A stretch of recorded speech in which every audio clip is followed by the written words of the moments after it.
Very much, Madam Speaker.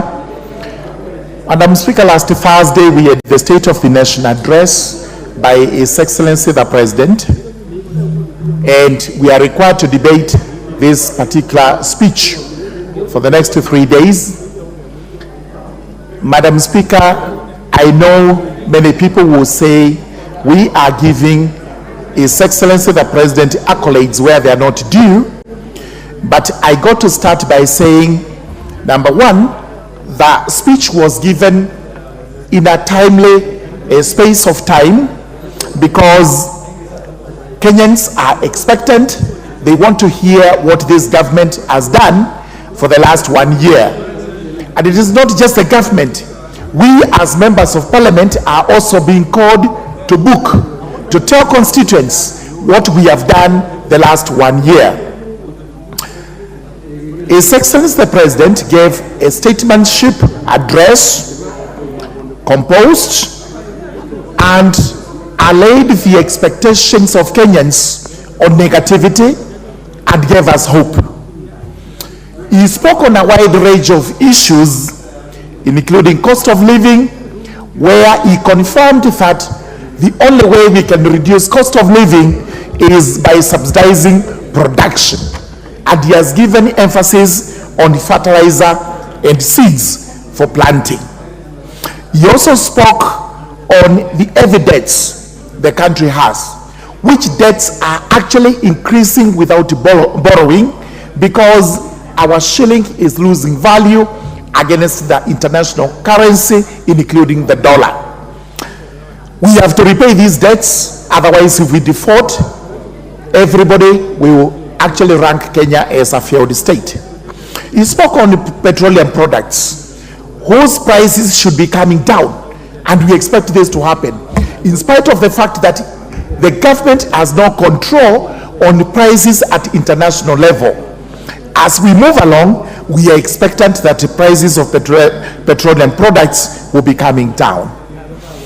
It's important also to say he was a caring and listening president, because as he gave his speech, we had just seen the legal notices that had come along from the Minister for Interior, my constituent Professor Kithure Kindiki.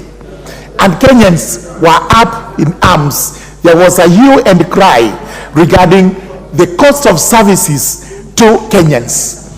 We are happy to see that the government has listened to this and has actually now published reductions, recommended reductions, and these are to be subjected to public participation. This is what a listening and caring government should actually be doing. There was a paragraph or two on employment, which is very important. And employment in the country, as enunciated by the president, cannot come in any other way save as through investments. This is why the president has to visit foreign countries so that he's able to attract investment for our country and to ensure that the youth who are languishing in unemployment are able to secure employment. It is important also to talk about the teachers, whom he clearly mentioned that we have employed over 56,000 teachers. Whether these are interns, they are permanent and pensionable, these are young trained teachers who are now going to classrooms to teach. Hope for the interns is that as soon as they complete their term of internship, they are actually able to secure jobs. And these jobs will be permanent and pensionable. The president mentioned about housing, and we have all seen the edifices that are coming up across the country. Beautiful houses that are to be sold to Kenyans so that we can move towards modern living. Very important. The president mentioned about the economic stimulus and empowerment fund. This is called the Hustler Fund. It is doing wonders in the country. People are borrowing, people are repaying, and the fund is revolving as required.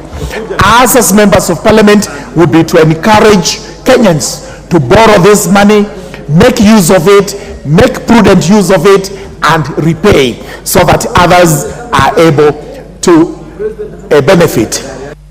You actually add about health, and here we don't have to go very high. Let's talk about the CHVAPs, the community health promoters. Extremely important. This is a milestone in the way we are doing things, because we need health at the basic grassroots level, where this CHP is able to attend to minor ailments which are afflicting our people at the local level.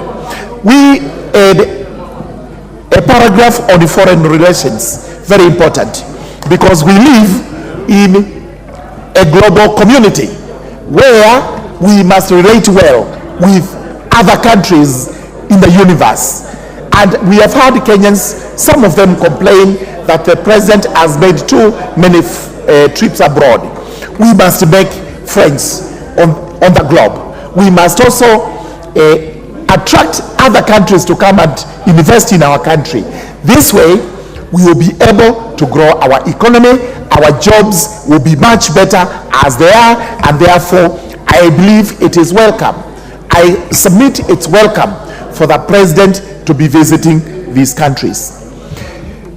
A little bit off the line is the issue of 80, where our police officers are supposed to go and try to bring that country to order.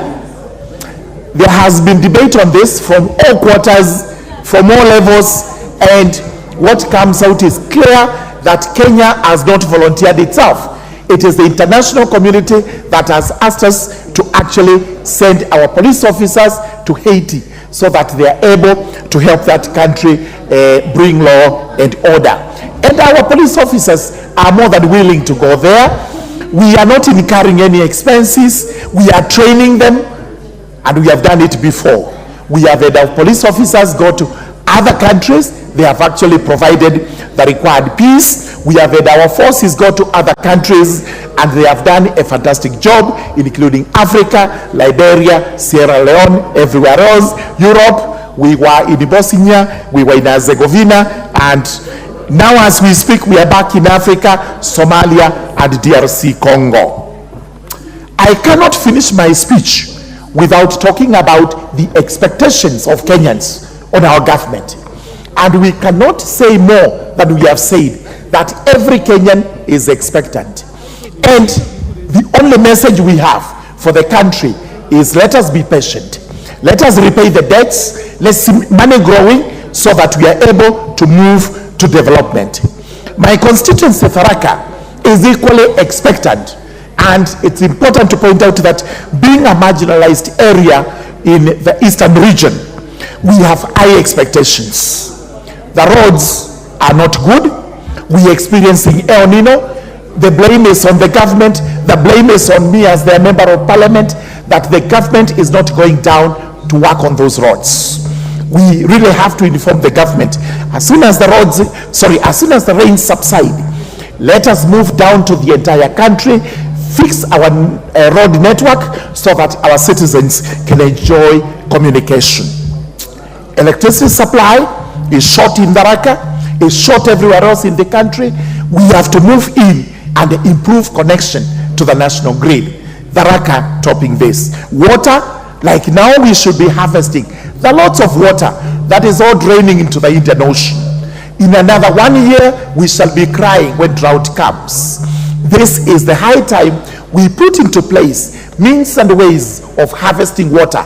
Water that will be used in northeastern Kenya, water that will be used in my region, in the constituency of Tharaka, and water that will be used everywhere else it is needed. For my constituency, I call upon the government for affirmative action in matters development. Tharaka is marginalized, Tharaka is arid and semi-arid, and therefore requires to be actually considered in a totally different perspective.